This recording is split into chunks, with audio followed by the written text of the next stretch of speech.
kids! Today we learned 10 crawling animals' names and their fun facts. Which one did you like the बच्चों, ये है इल्ली। English में इसे कैटरपिलर कहते हैं। कैटरपिलर यानी बच्चों इल्ली। इल्ली तितली का बच्चा होता है। यह पत्ते खाकर बड़ा होता है। बच्चों, ये है कनखजूरा। इंग्लिश में इसे सेंटीपीड कहते हैं। सेंटीपीड यानी बच्चों कनखजूरा। इसके कई पैर होते हैं और यह तेज रेंगता है। यह कीड़े मकोड़े खाता है। बच्चों, ये है गोजर। इंग्लिश में इसे मिलीपीड कहते हैं। मिलीपीड यानी बच्चों गोजर। इसमें 100 से भी ज्यादा पैर होते हैं। ये हानिरहित है और पौधों को खाता है।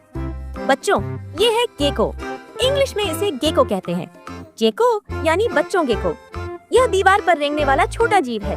यह अपनी जीभ से कीड़े पकड़ता है। बच्चों, ये है इगुआना। इंग्लिश में इसे इगुआना कहते हैं।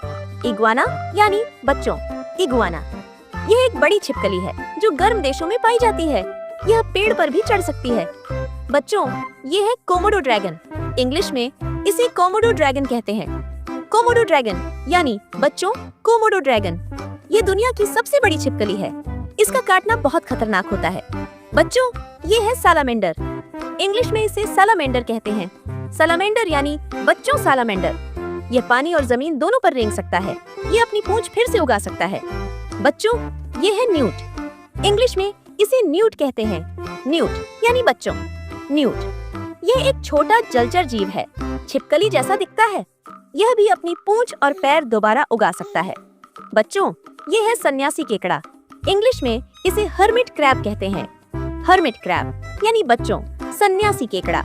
यह अपने शरीर को बचाने के लिए खाली खोल में रहता है। यह समुद्र किनारे रेंगता है।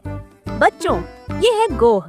इंग्लिश में इसे मॉनिटर लार्ज कहते हैं। मॉनिटर यानी बच्चों गोह। यह बड़ी छिपकली होती है। गांव और जंगल में दिखती है। इसे गोह कहते हैं और यह दीवार पर भी चढ़ सकती है।